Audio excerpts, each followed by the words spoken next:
seguir? Claro, puede seguir, profe, gracias. Ok, entonces, muchachos, esa necesidad de competencia, a veces yo creo que es la necesidad que más nos preocupamos los profesores.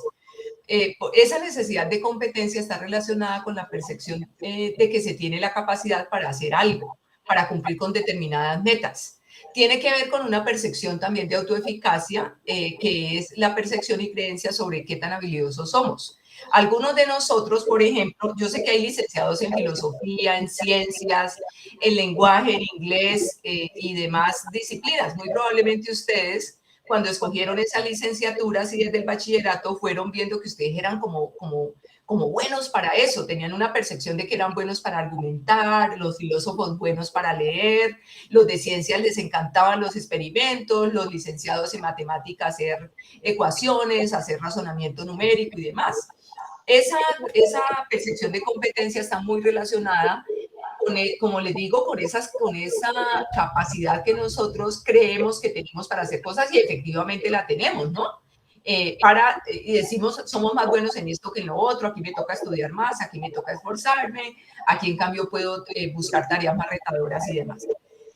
Esa necesidad es muy importante fortalecerle a los niños, hay que fortalecerles esas creencias de que ellos son capaces, hay que fortalecerles esas creencias y hacerlos sentir que pueden confiar en nosotros para llegar a lograr esas metas. Hay que enseñarles a los muchachos también que hay que persistir, que en la lectura hay que releer, hay que subrayar, hay que tomar notas, que el éxito no llega a la primera. Entonces, todo esto es parte de la competencia, pero además tiene que ver con el aprendizaje por dominios específicos.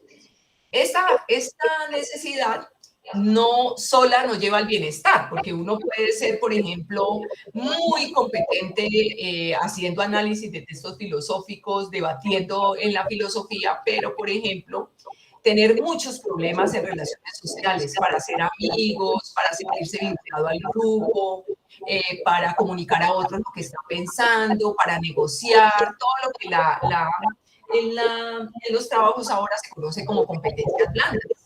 Y esas competencias blandas están relacionadas con algo que se llama afiliación. Y la afiliación está relacionada con esos sentimientos de conexión que tenemos con otras personas. O sea, es muy importante no solo sentirnos capaces de hacer cosas, sino también qué tipo de relaciones tenemos con los otros que son importantes para nosotros, en términos de sentirnos confiados, sentirnos apoyados, sentir que nos identificamos con un grupo, sentirse que somos importantes para alguien, que alguien piensa en nosotros, que se preocupa por nosotros. Entonces, los estudiantes también necesitan que esta necesidad psicológica pues se la apoyemos.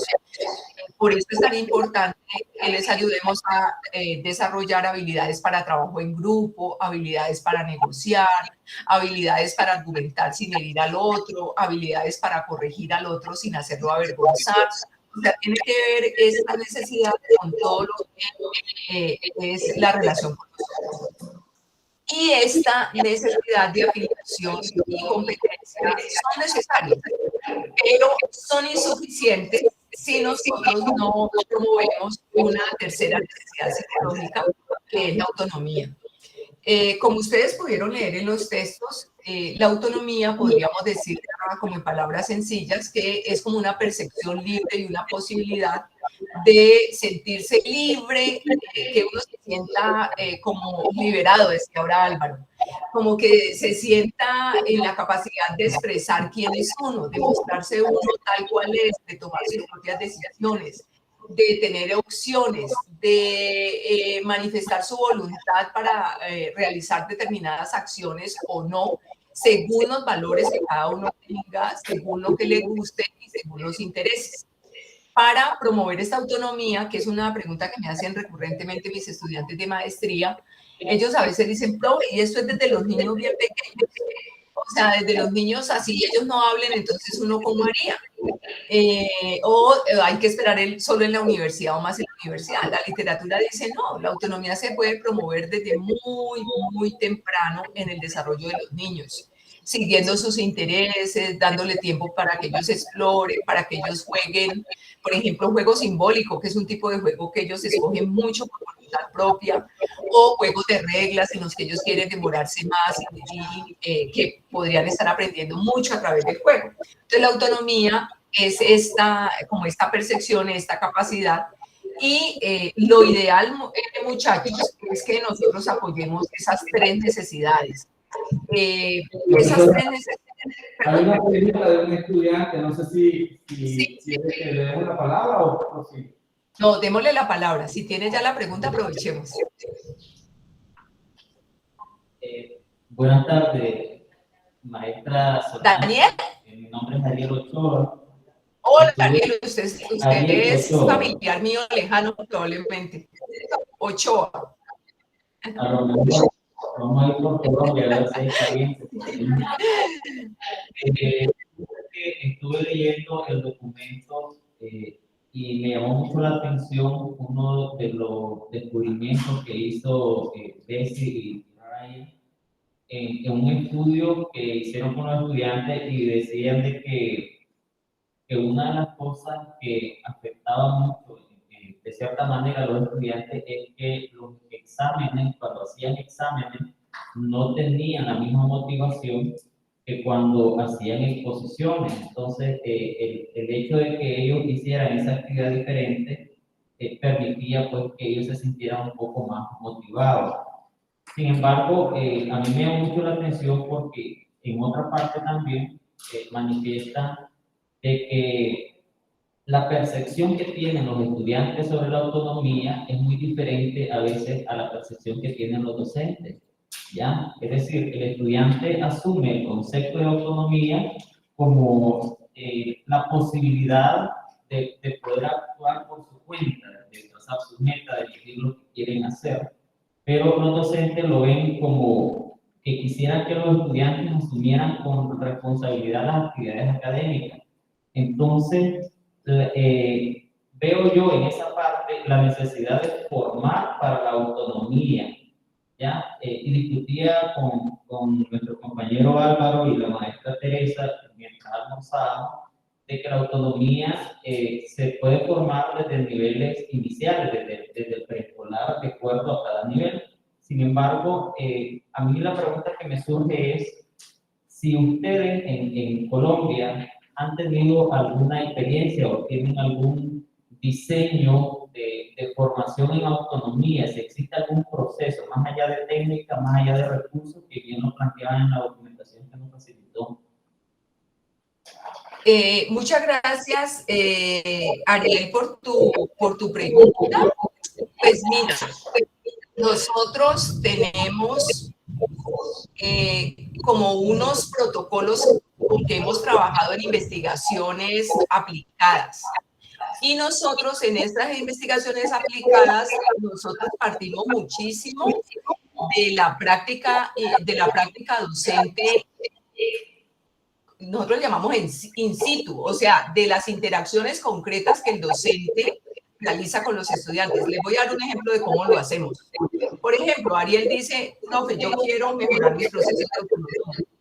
¿Qué podríamos hacer? ¿Cómo podemos empezar? Entonces yo le digo, estimado Ariel, graba una clase. Graba una clase tuya, normal, con tus estudiantes. Si tú quieres, escoge la clase que tú quieras, donde tú mejor te sientas, y graba esa clase y nosotros analicemos esa clase. Para eso es que sirve, en la maestría manejamos una pauta de observación sobre el apoyo de la autonomía, pero también es una pauta de observación que de pronto ustedes la han oído hablar, que es una pauta para analizar el apoyo pedagógico, el apoyo emocional y la organización del salón de clase, que desarrollaron unos investigadores en la Universidad de Virginia. ¿La conocen? Se llama Classroom Assessment System, ¿lo conocen? Bueno, entonces nosotros partimos, muy bien, nosotros partimos de observar cómo es el apoyo real del profesor en el salón de clase, con preguntas, como diría Brunner, tan cotidianas como ¿cuánto habló el profesor y cuánto hablaron los estudiantes? Contamos con minutos, o sea, ¿cuánto habló el profesor y cuánto habló los estudiantes? Con preguntas tan concretas como ¿qué opción de elección le dio el profesor a los estudiantes. Les preguntó el profesor a los estudiantes por lo que ellos quisieran, o sea, por dónde quieren iniciar, qué quieren profundizar más, hacia dónde va. Si el profesor le preguntó a los estudiantes, ¿realmente tuvo en cuenta las sugerencias de los estudiantes? Puede que el profesor en ese instante, porque el estudiante le puede decir, no, profe, yo quería, a mí, antes estos días, paramos cuando hicimos el primer parcial y dije, muchachos, ¿qué cambios quieren? Dijeron, profe, queremos un caso desde que empiece el tema y pues con ese caso analicemos todos los temas de esta unidad. En ese instante yo no podía hacerlo, pero sí ya estoy organizando el caso para iniciar el tema. Entonces, bueno, no lo puedo hacer hoy, pero lo traeré para las próximas sesiones. Porque los estudiantes tienen sugerencias que se pueden implementar en la misma sección o que hay que esperar y organizar más y nos demanda más tiempo. Por ejemplo, el profesor le da opción de elección a los estudiantes sobre qué leer, el profesor de lenguaje, o todos los estudiantes tienen que leer lo mismo. Supongamos que están desarrollando un tema sobre el héroe, el mito del héroe, el viaje del héroe, el desarrollo de un héroe. Todos los estudiantes tuvieron que leer la Ilíada y la Odisea, o los estudiantes pudieron leer unos el Quijote, otros la Ilíada, otros la Odisea, otros pudieron leer Robinson Crusoe, qué sé yo, y discutir entonces, la literatura te dice, oye, tú das opción de elección concreta. Si es de ciencias, entonces había experimentos, había observación, había salidas de campo, o todo el mundo como que más o menos terminó haciendo lo mismo. Entonces, ahí te voy dando claves. El tiempo que habla el docente versus el tiempo que habla el estudiante. La opción de elección, hay varias y son aceptables. El profesor sigue el ritmo de los estudiantes, o todos los estudiantes deben estar haciendo todo al mismo tiempo, o el profesor está centrado en el contenido y menos en el proceso de los estudiantes, ¿cierto? Entonces nosotros empezamos a analizar esos diferentes elementos y con base en la práctica concreta del docente, nosotros empezamos un trabajo de retroalimentación. Y el profesor escoge sobre qué centrarse. Entonces, el profesor, de todo eso que te he dicho, Ariel, ¿a ti qué te llamaría la atención para empezar a investigar en tu práctica docente? De todas esas posibilidades.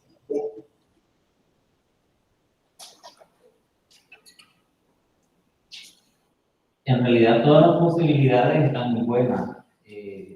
Me llamaba mucho la atención lo de la primera, pues, referente a grabar la clase, pues nunca lo había contemplado de ver esa opción y ir midiendo el tiempo, ir viendo las opciones que uno facilita en el aula de clase.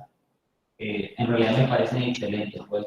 Sí, aprovecho la oportunidad también para ver otro punto que me dejó ahí con la duda, porque ellos planteaban de que de cierta manera la motivación extrínseca influye en la motivación intrínseca, pero lo percibí más como de forma negativa. Y yo me quedé, bueno, pero también puede ser de forma positiva, es decir, si la motivación extrínseca, que dependiendo del tipo de motivación extrínseca que reciba, podría ser también positiva a la motivación intrínseca. Va a depender de qué tipo de influencia esté recibiendo la persona. Porque se ponía también el ejemplo de cómo los padres de familia a veces inciden directamente en la autonomía cuando se convierten en socios, más que por querer ayudar, se convierten en socios de los estudiantes. Pero si esa ayuda, por ejemplo, que viene siendo externa, si esa ayuda es de la forma que debería de ser, va a estimular la motivación intrínseca. Entonces, como que no logré estar como muy de acuerdo con los autores en ese sentido. Tal vez si usted tiene una idea más clara, me gustaría escucharla. Bueno, dos partes entonces para responderte. La primera es que cuando yo te digo, bueno, Ariel, a ti de todo eso que hemos hablado, del posible video que he visto de tu clase, ¿sobre qué te gustaría trabajar? Entonces, nosotros tratamos en nuestras clases en nuestros programas de intervención de hacerlos conforme promoción de la autonomía. O sea, yo no puedo decirle a un profesor que promueva la autonomía mientras yo soy una controladora y les digo qué hacer. Entonces, tú, Ariel, podrías decir, profesora, yo quiero empezar a hacer un experimento con el manejo del tiempo. ¿Qué tanto hablo yo y qué tanto hablan los estudiantes? Entonces yo te digo, listo, Ariel, andate esta semana y autoobservate, a tus clases, toma notas, si quieres volver a filmar, y trata intencionalmente de hablar menos. Trata intencionalmente de favorecer que tus estudiantes hablen más. Entonces tú podrías decir, bueno, yo me centro en el manejo del tiempo y me voy a centrar en la opción de elección. Y empezamos a trabajar las estrategias que el profesor considera que son más pertinentes para él. En un proceso de retroalimentación continua, que sería un ir y venir entre lo que el profesor quiere y va encontrando y las necesidades que él va encontrando. Y también le vamos pidiendo, el primero en observarse es el profe, pero nosotros también tenemos instrumentos que permiten que el estudiante vaya como monitoreando qué tanto el profesor le está promoviendo la autonomía. Entonces hay unas escalas donde el estudiante valora qué tan autónomo se siente y le preguntamos, ¿el profesor te dio opción de elección? ¿Tú sientes que tú hablas en clase o que todo el tiempo el profesor te habla? Sí, entonces si cerramos el tema, yo te resumo, yo te digo que sí hay maneras de intervenir, que tenemos unas maneras en la Universidad Javeriana que están muy basadas en retroalimentación a partir de la propia práctica docente y de lo que es relevante para el profesor. Y tratamos de que él viva la autonomía para que él pueda ayudar a sus estudiantes a vivir esa autonomía. Cierro el tema por allí, ¿vale? Cierro el tema por allí. Ese es el primer tema que me preguntaste. Ahorita viene la segunda pregunta. Tú me dices que habías entendido en algunos momentos que los autores decían que la motivación extrínseca se podía pasar a la intrínseca, ¿verdad? ¿Te entendí bien? Que la disminuye, es decir, que afecta negativamente a la motivación intrínseca y por eso yo planteaba que no necesariamente. Pues. Sí, bueno, ahí hay varias cosas, por lo menos 3 veo yo. Primero, la literatura sí muestra que las recompensas y los castigos lesionan la motivación intrínseca. Porque cuando tú necesitas y obligas a un estudiante a que estudie, porque si no le pones 1, porque si no, no le vas a regalar, no le vas a dejar ir con los amigos, todo eso es alejado del valor mismo de estudiar. Todo eso se convierte en algo que es externo al valor mismo que tiene el estudio. Entonces, eso menoscaba y precisamente la literatura muestra que cuando la persona que recompensa o castiga no está presente, el estudiante deja de estudiar. Esa es la conducta, es que ya no hay quien me premie o empieza cada vez a pedir premios más altos. Entonces, allí es donde viene que yo le prometí a mi hija que si pasaba el examen con 5 le regalo un afiche de BTS, ella es adolescente, de su banda de K-pop. Y luego ella me dice, y yo se lo regalé. Luego le digo, bueno, si vuelves a ganar el examen, entonces vuelvo y te regalo algo similar. Ella ya me puede decir, no, regálame algo más. Tiene que ser el afiche, así da un concierto. Y así sucesivamente puede irme pidiendo recompensas más altas, porque como ella no está motivada por aprender, sino por lo externo a la misma práctica, que es algo que no está relacionado a algo que es arbitrario, pues sencillamente no ha entendido el valor de educar. Entre las estrategias de apoyo a la autonomía, por eso es muy importante explicarle al estudiante el valor de lo que aprende y tratar de establecer conexiones entre lo que él hace y su vida cotidiana, de tal forma que el estudiante pueda entender por qué es valioso para su desarrollo personal o el de su familia o el de su contexto inmediato, lo que está aprendiendo, que es valioso. Les voy a dar un ejemplo. En estos días, mi hija, la mandamos, estábamos mi esposo y yo viéndola y le dimos dinero para que fuera a comprar unas arepas. Yo no sé ustedes cómo le dicen, arepas también. Sí, arepas. Y nuestra hija llegó. Sí, sí. ¿Qué preguntó, profe? Que si también le dicen arepas a las que se hace con maíz para el desayuno. Sí. Sí. Okay. Entonces la hija llegó, pero llegó con más de vuelta de la que nosotros sabíamos que debía tener. Ella ella ya pasó toda la primera en segundo de bachillerato. Y ella nos decía, y nosotros le dijimos, ¿cómo así, Juana? ¿Pero qué pasó con esto? ¿Hiciste mal la cuenta? Y ella dice, no, pero yo saqué carta de excelencia en primero, a mí me cuestionó matemáticas. Nosotros le decíamos es que estudiar matemáticas no es para sacar carta de excelencia, para pasar el año, sino para que tú no engañes a la señora de las arepas que no sabe contar y no ha ido a la escuela, pero tampoco te dejes de engañar cuando alguien te dé la nota que no es. Entonces, nosotros tenemos que buscar la manera de promover la relevancia de lo que se aprende, no con algo externo que se aprende, sino del mismo contenido educativo. Y esa es una de las estrategias justo, pues ustedes la van a ver ahí en la presentación, que tenemos nosotros, que es dar explicaciones sobre la relevancia de lo que se aprende. Pero para cerrar, te doy otro ejemplo. Les doy un ejemplo esperanzador. Hay un es periodista, escritor colombiano, que se llama Héctor Abad Faciolisi. Y él en una columna, por aquí estaba tratando de buscarla, pero no la veo a mano, él dice que él para un festival muy importante que hay en Colombia de literatura que se llama AI Festival, él como es escritor y periodista, muy reconocido, le mandan libros a leer y a evaluar para comentar en AI Festival. Entonces él hizo su crónica diciendo, a mí me tocaba leer porque me toca leerlo, porque soy parte del festival y me toca leerlo, pero cuando empecé a leerlo, a mí ese libro me encantó. Entonces ese es un ejemplo de alguien que puede pasar de motivación extrínseca a motivación intrínseca. Él empezó obligado, pero luego leyéndolo encontró algo maravilloso en el libro que dijo, si no me hubieran obligado, yo no habría empezado a leerlo. Y nosotros como docentes podemos aplicar eso en los estudiantes. Los estudiantes pueden que al principio les parezca terrible leer Don Quijote, pero en el proceso interactivo el profesor y los estudiantes a lo largo de la lectura del Quijote, el estudiante puede encontrar cosas maravillosas en el Quijote y eso puede, con ayuda del profesor, llevarlo de un proceso de motivación extrínseca. Le tocó leerla, pues porque es una obra de la literatura universal, porque te va a mostrar, ahí hay colegas licenciados en literatura que tendrán más explicaciones que yo, pero en el proceso el profesor le hace ver cosas, por ejemplo, del héroe que tiene mucho que ver con la vida cotidiana del estudiante. Entonces, uno puede pasar de estados de motivación extrínseca a estados de motivación intrínseca. Y eso se puede lograr dentro de una misma clase. Los estudiantes podrían empezar poco motivados intrínsecamente. El profesor le da buenas explicaciones de por qué eso es relevante para ellos y uno podría ayudar a que el estudiante pase de motivación extrínseca porque me toca a motivación intrínseca y mayor interés en el dominio. ¿Listo? Muy bien. ¿Tiene más preguntas hasta allí? ¿O podemos seguir? Sí, tenemos aquí a otra persona. Okay. Hola, ¿qué tal?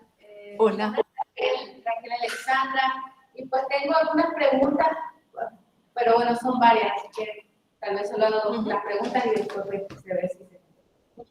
Bueno, una de ellas era con respecto a esto de la autonomía, cómo poder romper estos esquemas tradicionales que traen los estudiantes y también nosotros como docentes al crear otro clima motivacional en el aula. Pues porque cuando nosotros hacemos esas preguntas al inicio de una clase, por ejemplo, de qué quieren hacer hoy, los muchachos siempre, o sea, incluso nosotros mismos nos podemos quedar como, ¿y ahora qué va a pasar con la clase? ¿No? O ellos no van a saber qué responder, o lo que usted diga, profe, o siempre están esperando la estructura tradicional que pues se trae de costumbre, ¿no? La profesora dice, esto vamos a hacer y esto se va a terminar de esta forma. Entonces, ¿cómo ir rompiendo poco a poco con esas cosas? ¿Qué estrategias podemos ir utilizando para ir introduciéndolo de manera, digamos, paulatina también? Porque entrar de golpe a darles el control a ellos puede ser también un poco abrumador, o cederles, digamos, como darles más poder, más autonomía de poder decidir, puede ser de que rompa un poco con lo que ellos tienen acostumbrados y no sepan qué hacer. Lo otro es, por ejemplo, cuando damos opciones, ¿qué pasa cuando las decisiones están divididas? Por ejemplo, en una aula de clase, ¿no? Que unos quieren hacer esto, otros quieren hacer aquello otro, otros no saben qué hacer. Entonces, ¿cómo poder organizar esa parte? Y en mi caso particular como docente, yo doy clases en la universidad.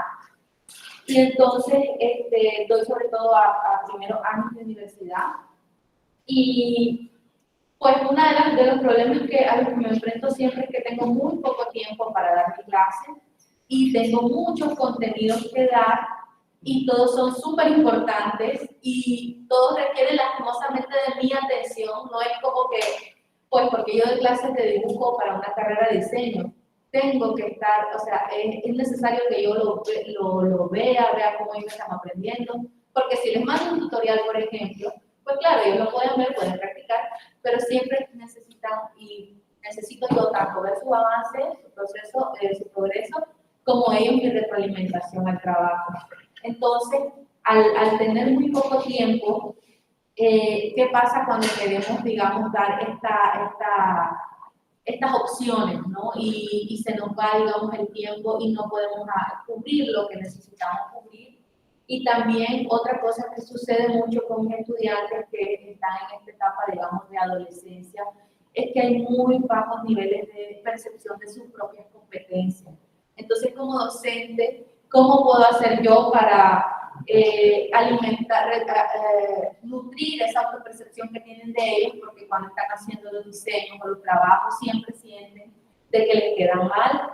Y pues yo les explico, no trato de hablar con ellos y decirles, no, miren, esto es un proceso, porque también lo otro es que se comparan con otros estudiantes que tal vez tienen un poco más de habilidades, porque también tienen más tiempo de hacer las cosas, o se comparan con diseñadores que ya llevan años practicando y haciendo cosas, o con otras personas que son profesionales. Entonces, hay mucha baja autoestima, hay muchos bajos niveles de autopercepción de su progreso, de aprendizaje.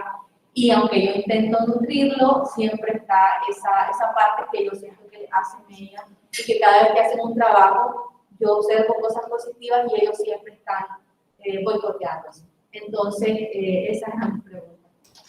Gracias. Muchas gracias, Alexandra. Muy interesantes tus preguntas.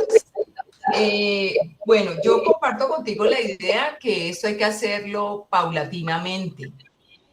Porque el profesor mismo puede sentirse abrumado o sentir que pierde el control si deja como que todo es suelto. De hecho, la autonomía no implica falta de estructura. Para promover la autonomía, yo diría que por el contrario, se necesita mucha estructura. Por ejemplo, si uno como docente va a proveer opciones, uno debe haber analizado muy bien las opciones que va a proveer. Solo que preguntémonos nosotros, ¿cuántas opciones yo proveo?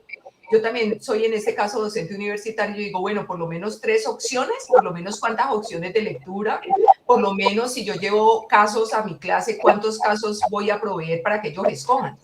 Que ellos escojan la temática del caso, que ellos escojan el texto, que ellos escojan el tipo de diseño, que ellos escojan si trabajan solos o en compañía. Entonces nosotros como docentes podemos empezar a pensar en un abanico de posibles posibilidades de elección que le podemos dar a los estudiantes e irlos probando con ellos. Y también nosotros como docentes ir experimentando qué pasa con nosotros, o sea, si nosotros tenemos miedo de perder el control, si nosotros, ¿qué pasa con los estudiantes cuando les damos más opción de elección? Porque cuando tú le das más opción de elección al estudiante, es muy probable que él trabaje a su propio ritmo. Y cuando él trabaja a su propio ritmo, entonces él puede luego hacer metacondiciones, condiciones y metacondiciones de su propio progreso. De pronto puede darle una retroalimentación más específica de su progreso de acuerdo a lo que él va alcanzando. Y si el estudiante va viendo que él logra tener buenos desempeños, pues su autoeficacia va a mejorar. Y va a ver que es capaz y va a ver que con perseverancia y con buenas estrategias lo logra. Entonces, ¿yo qué te sugeriría? Lleva 3 opciones de cosas para hacer. Que tú puedas decir, bueno, yo voy a dividir, perdóname, Alexandra, ¿cuántos estudiantes aproximadamente tienes en cada clase? Entre 23, 24. Ok, que tú más o menos son los grupos similares a la Javeriana Cali, entre 20 y 25. Entonces uno podría decir, venga, yo esta clase, como pensarse, esta clase, ¿qué opciones puedo dar? ¿Cómo puedo organizar y estar dispuesta a trabajar la clase por grupos, a ritmos diferentes? Algunos quieren trabajar solos, bien. Algunos quieren trabajar en grupo y apoyarse mutuamente, bien. Algunos quieren centrarse en esta parte del dibujo. Pues permitirles y ver también que eso no, como que no se les sale, no se desborda como un río. Y en la medida, como te digo, en que los estudiantes van teniendo éxitos, pequeños éxitos como profesora, porque En la autoeficacia influye mucho también la percepción de los otros, y tú como eres el profesor experto, tú también puedes como apoyarlos verbalmente para que ellos vayan teniendo más confianza y hacerles ver como las victorias tempranas que llaman. Entonces eso ayuda y va desarrollando todo lo que tiene que ver con la autoeficacia. Pero eso es un tema que tú podrías leer que es sobre autoeficacia y factores que promueven la autoeficacia, que yo te sugiero que profundizes un poco allí. Entonces, la opción de elección es una. Y por supuesto, de acuerdo contigo, que nosotros como docentes también empezar a tomar conciencia y decir cómo yo rompiendo con esto que es la distancia. ¿Listo? Ahorita, justo en las estrategias que vamos a mencionar, yo creo que vamos a retomar algunas que ustedes me han ido preguntando, pero que de pronto enriquecen también lo que estaban preguntando, ¿vale? Muy bien. No sé si alguno tiene otra pregunta o seguimos. ¿Alguien más quiere hacer alguna pregunta, algún comentario? O seguimos. Que sigamos, entonces. Ok, listo, gracias. Muy bien.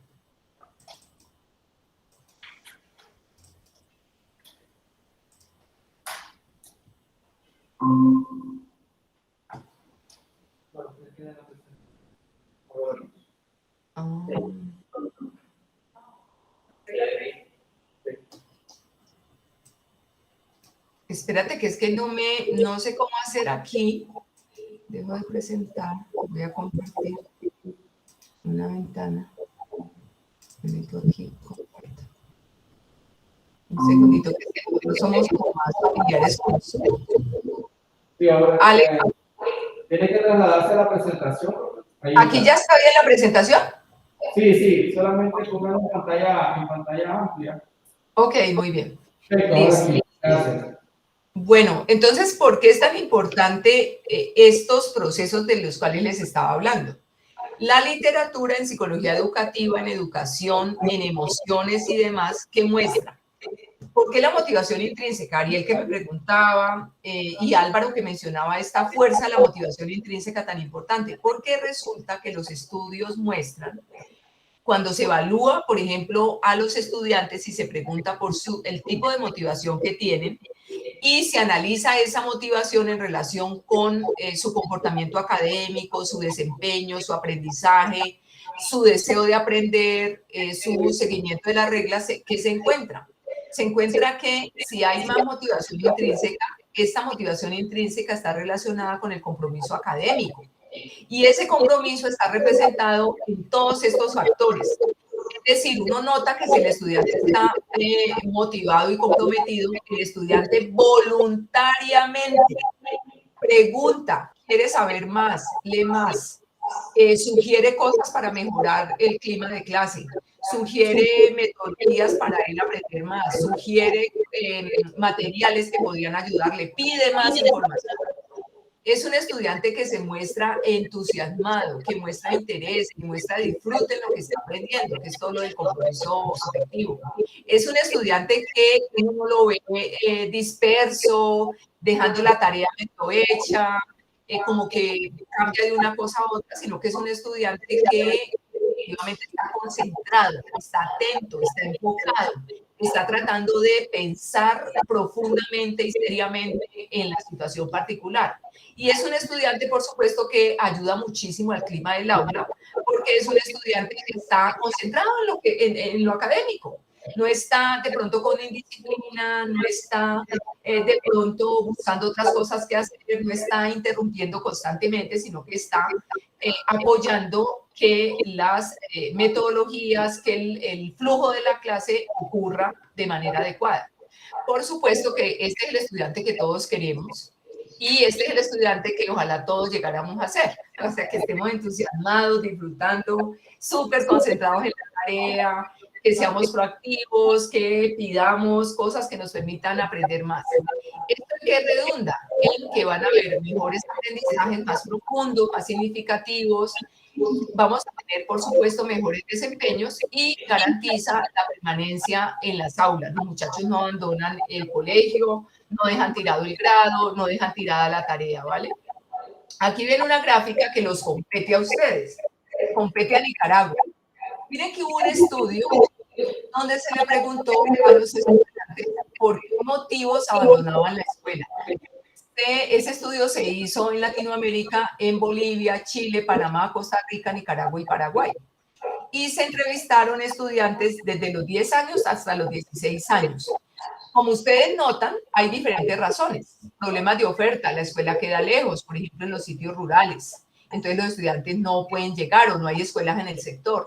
A veces son dificultades económicas, los padres no tienen con qué mandarlos, no tienen para los materiales, no pueden mandar al estudiante. A veces porque a los estudiantes, llamémoslo proyecto de estudiante, les toca trabajar, a los niños les toca trabajar, entonces no pueden asistir por estar trabajando.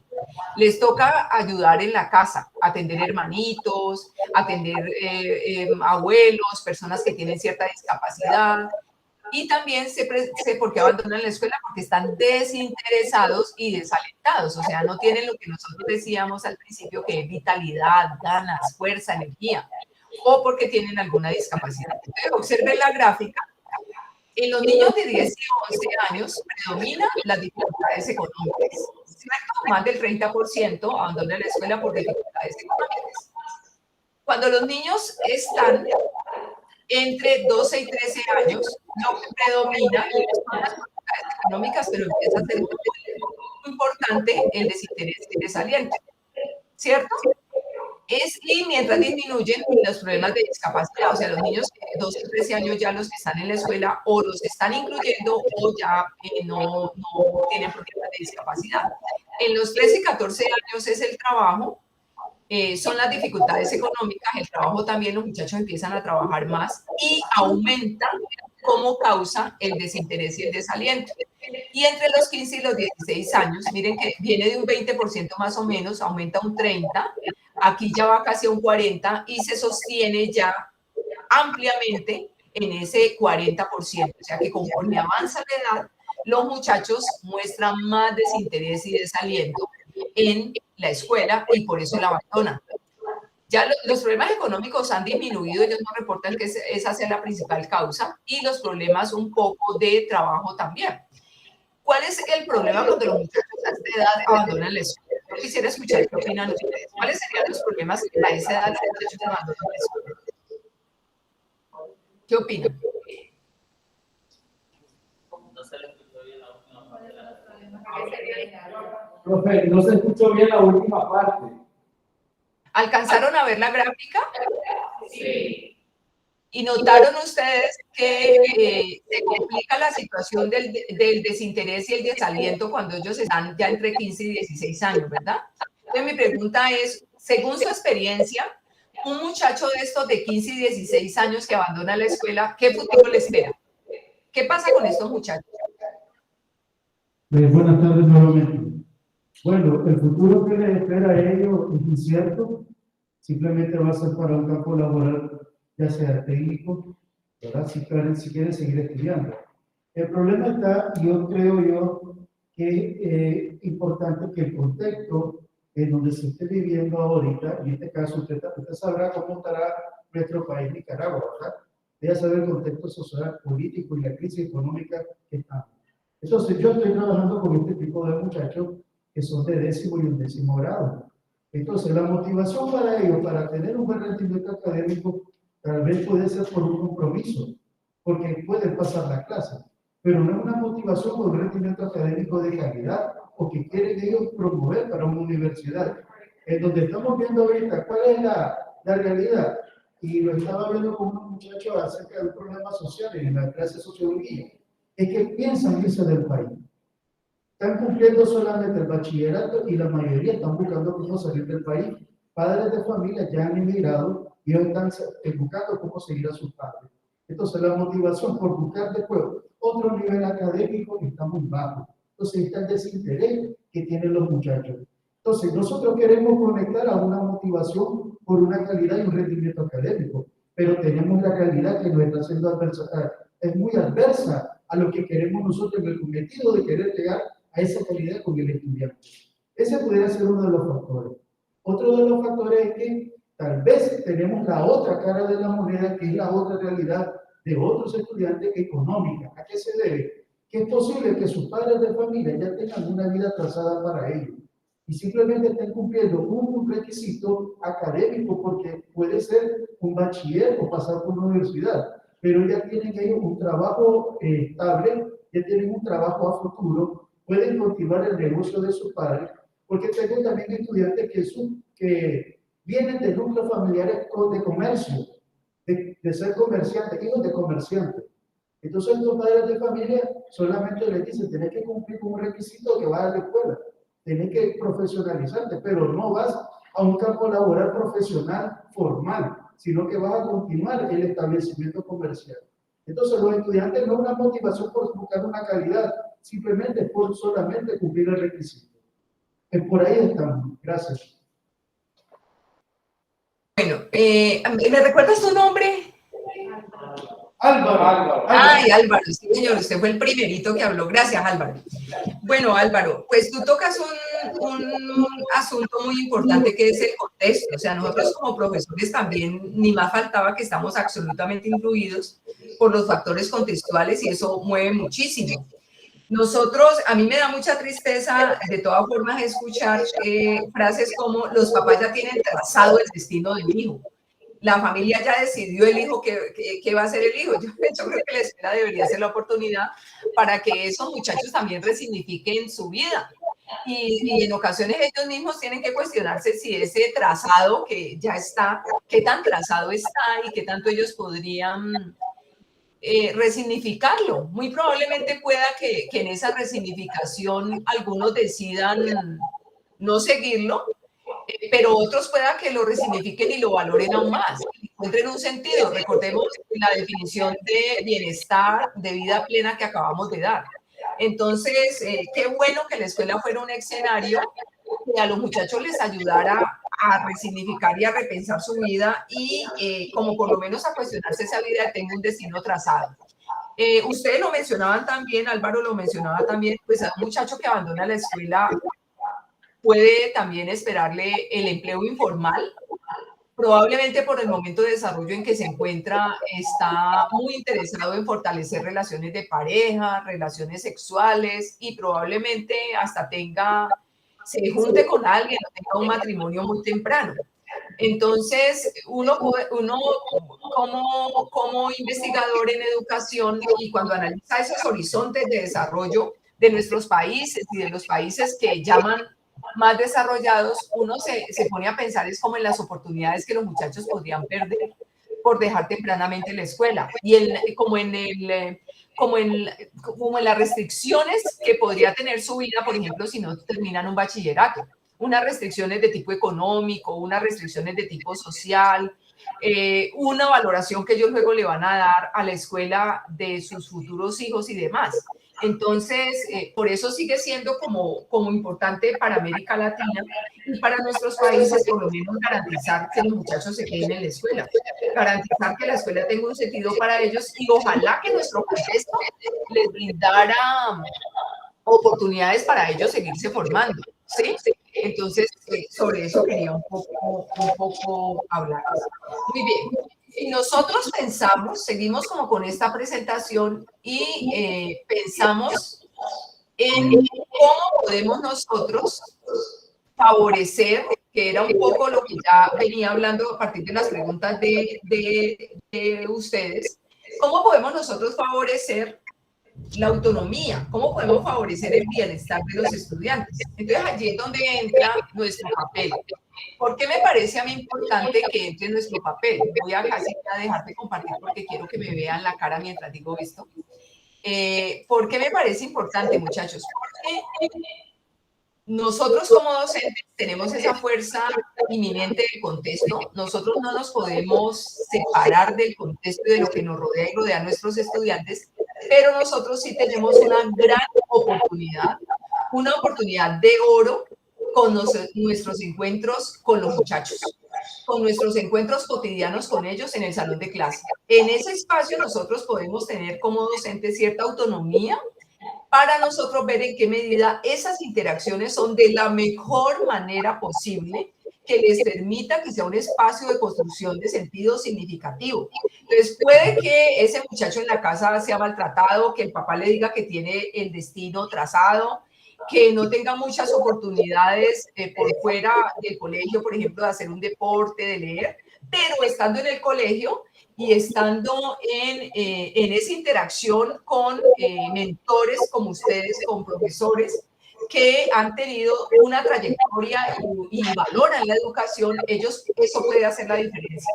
Y yo creo que nosotros con la pandemia justo entendimos el valor de la escuela de muchas maneras. El rector de mi universidad, el padre Luis Felipe, él dice, la escuela es un igualador de oportunidades. Entonces, a diferencia de cuando los muchachos estaban en la pandemia y algunos no tenían internet, otros no tenían computador, otros no tenían materiales, otros tenían una casa que les daba pena mostrar en la pantalla de los computadores, otros una bulla horrible porque en su casa todo el mundo gritaba, otros no tenían ni dónde estudiar. Cuando ellos llegan al salón de clase, podemos hacer muchas cosas buenas porque estamos igualando condiciones. El salón está organizado para que estén allí, organizado para que entiendan, organizado para que atiendan. Y los muchachos, por lo que sea, pero han llegado hasta el salón de clase ese día, venciendo hasta su desaliento y su desinterés. Entonces nosotros tendríamos que enfocarnos en esos momentos muy importantes, en el aquí y el ahora, como dirían los humanistas, diciendo, yo ya tengo estos 20 estudiantes aquí, yo ya tengo estos 30 estudiantes aquí, ¿qué es lo que yo como docente voy a hacer para favorecer que estas 2 horas sean significativas para ellos? Yo me voy a pasar las 2 horas regañando, controlando disciplina, controlando asistencia, de pronto amenazando, o yo voy a tratar de que estas 2 horas ellos entiendan la relevancia de este tema para su vida, ellos entiendan la relevancia de por qué es tan importante este conocimiento para lo que están haciendo. Las matemáticas, si el muchacho quiere seguir el negocio del papá, las buenas relaciones sociales, si él va a tener que atender público, porque él va a tener que aprender todo lo que le enseñan en biología sobre reproducción, porque si no él va a embarazar a la novia y probablemente solo quiere tener sexo, pero no embarazar a la novia. Entonces, todo eso nosotros tenemos que como aprovechar el momento de las interacciones específicas con los estudiantes y ver de qué manera de horas concretas que pasamos con ellos, además los muchachos pasan muchas horas en el colegio de su vida, podemos aprovecharlas para hacer la diferencia. ¿Qué dicen los autores? Vuelvo a compartir. Los autores nos señalan unas posibles estrategias que nosotros podemos aprovechar para trabajar con ellos.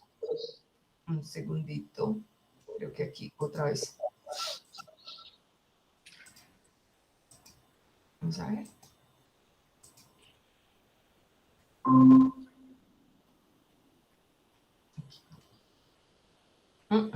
Necesito ayuda, muchachos. Solamente debe buscar la presentación, profesora. Ajá, pero no me deja, mira. ¿Una ventana? Es una pestaña. Es una pestaña. Es en Canva y le doy aquí y me deja. Pero a veces se activa y a veces no. Por ejemplo, aquí. Pero la puede buscar en la parte de arriba, profesora. ¿Ya? ¿Allí? Exacto, ahí la estamos viendo ya. Ok, súper, gracias. Bueno, les cuento además que es mi primera presentación en Canva, ¿no? Por motivación intrínseca quise hacerla en Canva. Me costó trabajo, pero dije, bueno, ahí va. Listo, muchachos. Entonces aquí, ahí siento que tengo eco. Ok. Entonces, ¿cómo nosotros podemos apoyar a los estudiantes en esa autonomía? Entonces, aquí es donde los autores hablan de nuestro estilo docente. Y esos autores, Kerry y Shin, en un texto reciente del 2020, ellos dicen que hay unos estilos que son de apoyo a la autonomía, unos estilos que son más de indiferencia con el estudiante y otros que son de control. De apoyo a la autonomía, entonces están sugiriendo como 3 rasgos particulares. El tono del profesor es de comprensión y apoyo, de adoptar la perspectiva de los estudiantes, los intereses de los estudiantes, entender ellos cómo están viendo el asunto. Estos profesores generalmente incorporan las sugerencias que le hacen los estudiantes en términos metodológicos, en términos de contenido, en términos de ritmo de trabajo, en términos de cómo quieren trabajar. Y esto lleva a lo que nosotros señalábamos que era el compromiso de los estudiantes. Un estilo que ellos hablarían de un tono más bien plano, de involucramiento, como de ustedes allá y yo acá, una cosa es el trabajo y otra cosa soy yo. Y esto está demostrado como en una poca atención y preocupación por las metas y necesidades de los estudiantes, por cierta negligencia, porque definitivamente ellos no incorporan esas sugerencias, no les interesan, no las toman en cuenta. Y los estudiantes lo que generalmente reportan es una desatención, o sea, no están como involucrados con ese tipo de docentes. Aquí ven el docente mucho más controlador, un docente que generalmente se caracteriza por ejercer presión, disciplina al extremo, le interesa el orden, la organización, se el currículo al pie de la letra porque no quiere atrasarse, por ejemplo, no tomando en cuenta si el estudiante va entendiendo o no. Toma en cuenta sobre todo su perspectiva, que en ocasiones coincide con las reglas del colegio, dar el contenido, no salirse de las orientaciones, que de pronto le está pidiendo que ya me alista, mire el tiempo, evalúe de esta manera, que los estudiantes no se paren, que los estudiantes no hagan nada que esté por fuera de lo que les ha dicho, ¿cierto? Entonces le diría a los estudiantes qué pensar, qué hacer, y ejercen una gran presión sobre ellos mientras los estudiantes siguen las instrucciones, como un monitoreo extremo. Por supuesto que los estudiantes van a mostrar un descontento. Entonces, ¿qué nos interesa a nosotros? Pues apoyar la autonomía, y en lo que sigue, pues aquí hay 6 estrategias para apoyar esta autonomía. Una estrategia es tomar en cuenta el punto de vista de los estudiantes. La otra tiene que ver con ofrecerles oportunidades de elección y que ellos lideren los temas, lideren un poco la organización si es posible, lideren la distribución de los roles. Uno también podría aprovechar eso y darles esa oportunidad. Otra tercera, que creo que la mencionaba con la primera participación de Ariel, creo que es proveer explicaciones sobre actividades obligatorias, porque la escuela va a tener actividades obligatorias. Definitivamente en la escuela, por más que nosotros digamos que se trata de promover la autonomía, tiene un gran componente obligatorio. El currículo lo es, la lectura, los temas, nos lo dicen los ministerios de educación, los estándares de los ministerios y demás. Pero sobre esto hay que proveer explicaciones, sobre la disciplina, proveer explicaciones también. Usar ese lenguaje invitacional del que estábamos hablando y conectar el contenido académico con la vida del estudiante. Esto es lo que se llama relevancia, tómenlo muy en cuenta, y en la literatura hay muchísima información sobre relevancia. Hay que reconocer y aceptar las demostraciones de afecto negativo también, o sea, los estudiantes a veces están enojados, están frustrados, no les gusta nuestra materia, y nosotros los docentes, la idea es que no seamos reactivos a estas reacciones, las reconozcamos y en la medida de lo posible las podamos aceptar, que mostremos paciencia con ellos. Entonces aquí hay un poco el desarrollo de cada una de estas estrategias. Aquí en las diapositivas que le di a Alex, yo las puedo hacer. Tenemos 10 minutos, entonces no sé si ustedes quieren escoger alguna estrategia, quieren contarme cómo les fue en su reflexión, quieren contarme los factores, o en estos 10 minutos, ¿qué les gustaría hacer? Doctora, voy a tomar la palabra precisamente por lo que ya estamos como en la parte final del proceso, y a mí particularmente, tomando en cuenta que este grupo es un grupo de maestrantes que son profesores, que están en el aula de clase, es decir, son docentes en servicio, y yo siempre pienso en aquel elemento más práctico del asunto. Usted nos acaba de dar los 7 estilos que todo docente debe tomar en cuenta para poder provocar procesos motivacionales efectivos. Pero además de eso, doctora, me gustaría a mí particularmente poder poner como la tilde sobre 3 puntos que a su juicio, 3 puntos, tal vez como a modo ya conclusivo, 3 puntos o 3 claves que a su juicio, tomando en cuenta su formación especializada en el tema, tomando en cuenta sus experiencias investigativas, 3 puntos claves que un docente en el servicio de la docencia debería tener siempre presente para desarrollar la autonomía en el aula, más allá del tema vinculado al desempeño académico, también vinculado al desarrollo socioemocional. Bueno, yo realmente creo, Alex y muchachos, que un asunto muy importante para mí es la relevancia. O sea, nosotros tenemos que preguntarnos siempre por la relevancia de lo que estamos haciendo. La relevancia personal y la relevancia social. Entonces, por ejemplo, en la formación con los estudiantes de maestría en educación de acá de Colombia, de la Javeriana Cali, en las clases con estos estudiantes, yo siempre trato de que ellos vinculen a través de una práctica reflexiva, a través de la observación de su propia práctica y de la reflexión sobre la misma, los temas que estamos viendo. Yo no puedo representarme que nosotros veamos un tema y que el tema quede como a nivel abstracto. Yo creo que el tema tiene que llevarse a nivel concreto de cómo puede ser relevante para su práctica pedagógica y qué implicaciones tiene eso a nivel social. Entonces yo creo que la relevancia, y así como nosotros, como adultos, porque díganme si no que uno entre más adulto es más jodido y uno solo aprende lo que es relevante para uno se niega a otro tipo de cosas. Yo me niego a un poco de cosas de tecnología porque a mí no me importan. Digo, pero eso yo no quiero, ¿para qué me sirve? Entonces, así como nosotros como docentes y como aprendices adultos nos preguntamos constantemente el sentido que eso tiene para nuestra vida, nosotros deberíamos de ayudar a los muchachos a ser sensibles a eso y a preguntarnos y a preguntarles a ellos qué sentido le ven a lo que están aprendiendo, para qué creen que les sirve, y eso debería ser un ejercicio cotidiano. Debería ser un ejercicio de, bueno, ¿esto para qué te sirve? O sea, ¿para qué te sirve a ti en tu vida personal y en tu cotidianidad? Entonces, a mí la relevancia me parece, uno tendría que decir, la escuela, ¿para qué le sirve a los muchachos? Los contenidos, mi clase, ¿para qué le sirve? ¿Para qué lo puede ayudar? Yo puedo traer los temas de su cotidianidad a mi clase. Por ejemplo, nosotros a veces creemos, y yo enseño a estudiantes de psicología, y nosotros, por ejemplo, a veces los docentes de ciencias dicen, no, de sexualidad que les hable la psicóloga del colegio.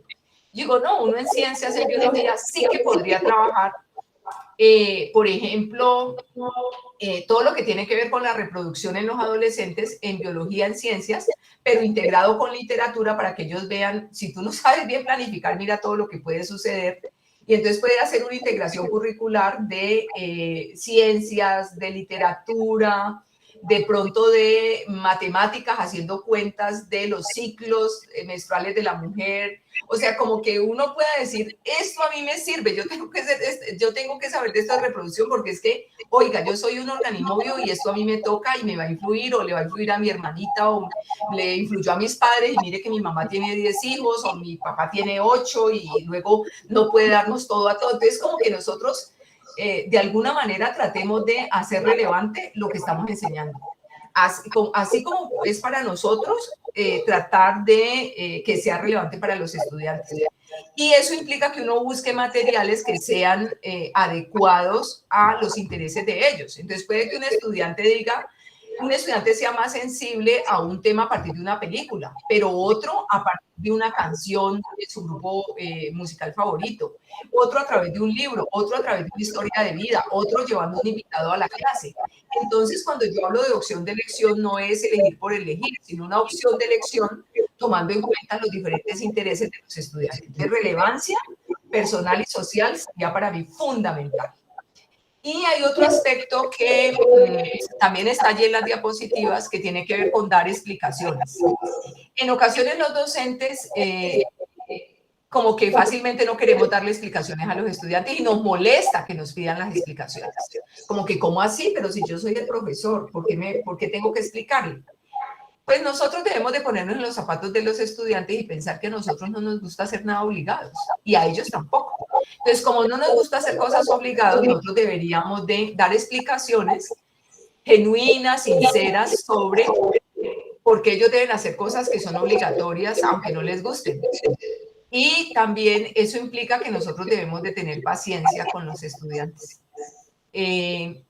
Una amiga que tiene una hija adolescente, ella siempre, pues los adolescentes, por el momento de desarrollo en que están, son más complejos, argumentan más, contraargumentan más, son más críticos porque su cerebro está desarrollándose mucho más. Y uno a veces se agota con eso, pero ella siempre utiliza algo así como son adolescentes, es adolescente internamente para controlar de pronto sus emociones y tomarse el tiempo de explicarle y no acudir a criterios de autoridad como porque yo soy tu profesora, porque así dice el programa, porque para qué entonces se metió al colegio, cancele entonces en la universidad, deje esta materia si no le gustó. Entonces como que nosotros podamos tener esa paciencia. Yo creo que hay un asunto muy importante que es un asunto también de humildad. De nosotros como docentes, ahí sí retomo a Paulo Freire, que también tiene un texto muy bueno sobre la pedagogía y la autonomía. Y Paulo Freire dice que nosotros al enseñar aprendemos y que el estudiante al aprender enseña. Entonces yo creo que ahí es un asunto como de humildad, de reflexionar genuinamente sobre nuestro labor y reconocer también las falencias.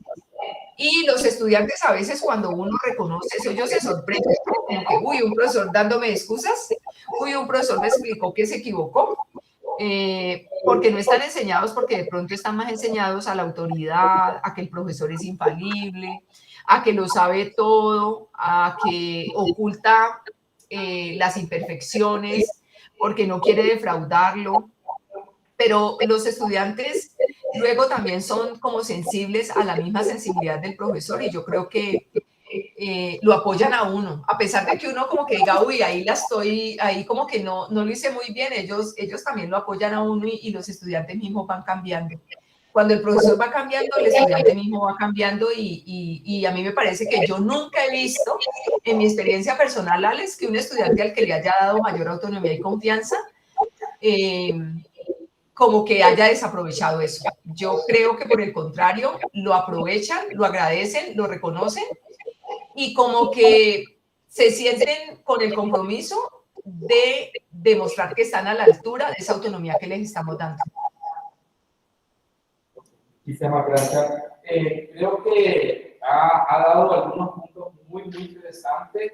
Yo creo que es también como llevarnos, ¿no?, a esa mirada no solo del entorno, sino también de la mirada perspectiva, porque la autonomía tiene que ver más con el esquema personal, que sí determinado por otros elementos del entorno, pero como está asociada también a la motivación, entonces parte de un proceso intrínseco, y me parece que esos tres puntos son clave. Creo también, a modo de conclusión muy personal, que en un sistema educativo controlador, centrado más que en el contenido que en la competencia, o más en el proceso, también se vuelve como un reto para el docente, un gran desafío promover autonomía cuando el que te acompaña o cuando el currículo, cuando las pruebas lo que piden es que se siga ese rigor que establece el currículo formal, que se siga lo que debe de ser, lo que se entiende que debe de ser el aprendizaje en el aula, un proceso que esté sobre la base de ciertos controles, porque esos controles son los que hacen funcionar, y no pensar en una flexibilidad del proceso, porque además, pues, hoy en día, aunque se habla de currículos flexibles, es una construcción que todavía no sabemos cómo funciona, valga la redundancia, por todo lo que ya sabemos, ¿no? Como dice Morín, el pensamiento complejo, aunque nos insta a ver la realidad como un todo, la modernidad líquida nos hace ver el todo primero por las partes y nos olvidamos de que los fenómenos son integrales e integradores. Antes de cerrar, doctora, ¿verdad? Porque ya estamos en el tiempo, pero creo que a mí me gustaría que dos maestrantes tal vez nos puedan compartir voluntariamente, tal vez de los que están un poco más hacia el fondo para que los conozca también, dos maestrantes que pudieran decir de manera muy breve qué se llevan de este conversatorio, qué aprendieron, qué es lo nuevo que aprendieron el día de hoy. Yo creo que también eso le serviría de mucho a la doctora Ochoa para comentar también con sus compañeros allá en la maestría, en la universidad, que también cómo vieron a nuestra gente nicaragüense de este programa y de este conversatorio. No sé si alguien quisiera tomar. Muchas gracias. Obviamente. Dígame.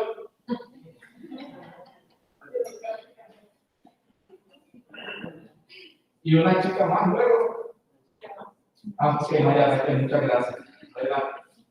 Un gusto conocerla. Mi nombre es Diego López. Trabajo para las escuelas de Fe y Alegría Nicaragua.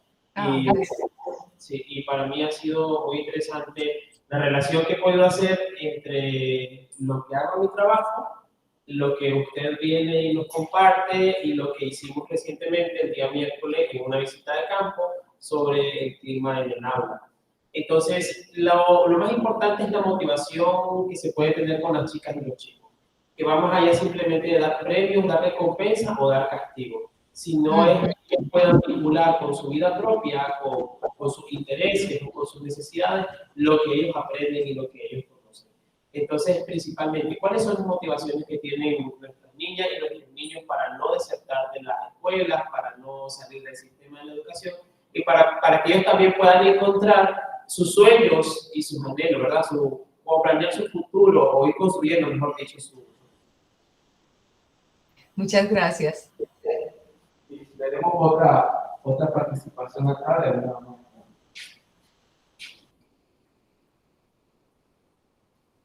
Gracias. Buenas tardes, mi nombre es María Raquel. Yo voy a aprovechar la ocasión para hacerle una preguntita antes de decir mis palabras, mis aprendizajes. Es que al inicio usted mencionaba de una forma de observarnos en el salón de clase, ¿verdad? Cuando Ariel hacía la pregunta. Y yo no sé si es como un instrumento en particular, una técnica en particular, y que fue que yo me perdí el nombre y pues quisiera como anotarlo para profundizar en eso, porque mencionó algo de Classroom, pero no logré escuchar el resto, entonces ese detallito. Ok. Bueno, mira, es una pauta, creo que algunos me señalaron que sí la conocían, es una pauta de observación que se llama en inglés, las siglas son CLAS, C-L-A-S-S, C-L-A-S-S, CLAS. ¿Me apuntas, por favor, Ariel? Y es Classroom Assessment System, y fue desarrollada por unos autores de la Universidad de Virginia, que los apellidos son Pianta, para que busquen la bibliografía, Pianta, Lamparo y Handre. Handre se escribe H-A-M-R-E. Con esos autores se puede buscar, ellos tienen todo el sistema de observación de las interacciones en el salón de clase. Nosotros en la Javeriana hemos desarrollado una pauta de observación de la autonomía que les podemos compartir también. Con Ale se las puedo enviar, un sistema que desarrollamos con la profesora Tatiana. Pero este sistema de CLAS tiene toda una literatura y tiene manuales, y de hecho a nosotros acá en la Javeriana nos vinieron a formar desde Estados Unidos, desde Tiston, para enseñarnos a manejar el sistema y a observar las interacciones de clase. Entonces nosotros utilizamos muchísimo análisis de interacciones reales en el salón de clase para mejorar la práctica, y eso se puede hacer con CLAS también. ¿Listo? Muchas gracias. Es que me quedaba resonando eso porque muchas de nuestras prácticas de observación en el aula de clase, incluso quienes acompañamos a docentes, observamos, y nuestras observaciones muchas veces no están enfocadas en las interacciones, sino que y los instrumentos que utilizamos son más generales, o a observar cosas que tal vez no son tan relevantes para el aprendizaje. Entonces creo que sería interesante como cambiar la perspectiva, ¿no? De esa manera de estar en el salón de clase para acompañar y para observarnos también. Sí, yo les recomiendo mucho como que lean de ese sistema, porque ellos lo dividen en apoyo pedagógico, y en apoyo pedagógico, por ejemplo, se puede analizar la retroalimentación que da el profesor, la profundidad con que se abordan los temas, el nivel de las discusiones en clase, todo eso se puede analizar con ese sistema. En el apoyo emocional se puede analizar la perspectiva, si el profesor toma en cuenta la perspectiva del estudiante, si el clima es positivo o negativo, con unos indicadores muy puntuales, súper recomendado.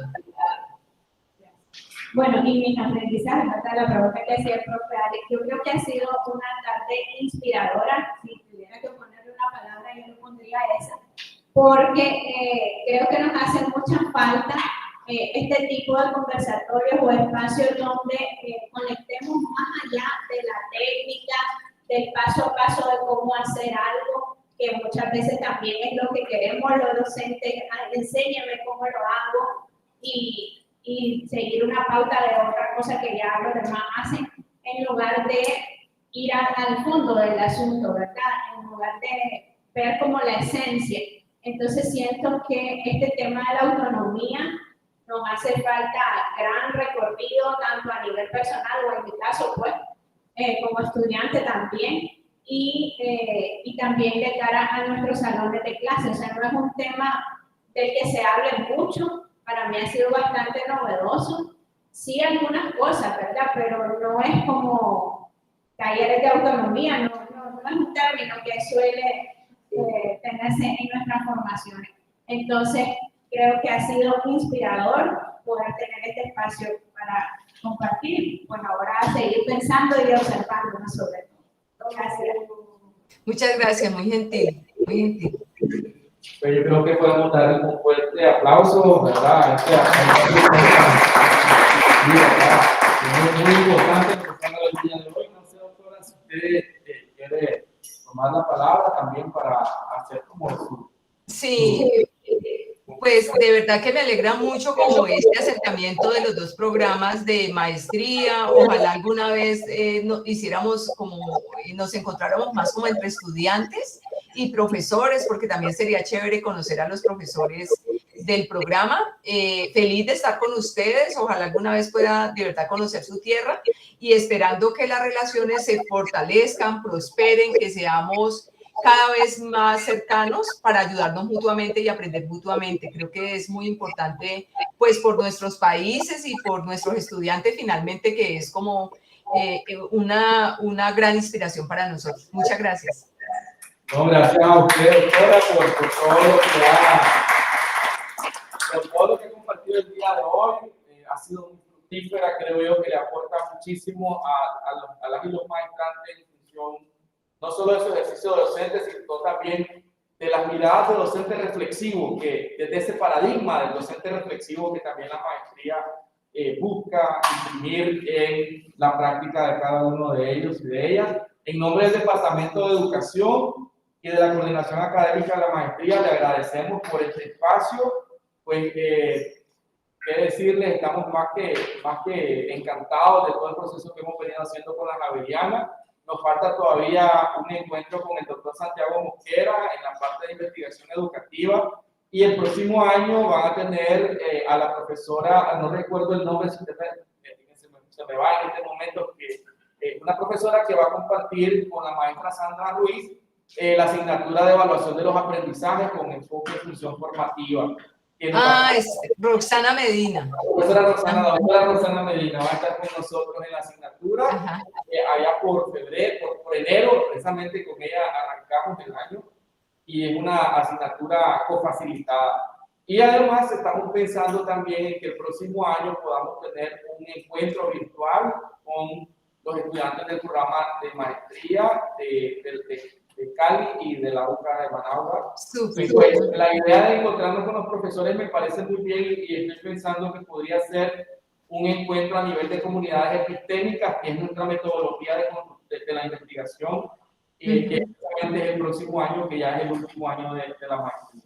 Bueno, profesora, de parte de todo el colectivo, muchísimas gracias y estaremos seguramente en contacto nuevamente. Súper, mucho gusto, me alegra haberlos conocido. Gracias por sus comentarios, preguntas y participaciones que enriquecen pues el trabajo que todos hacemos, ¿vale? Gracias. Felicidades, feliz sábado, que descansen. Sí. Okay. Sí. Mejor se van a ir a Colombia. A,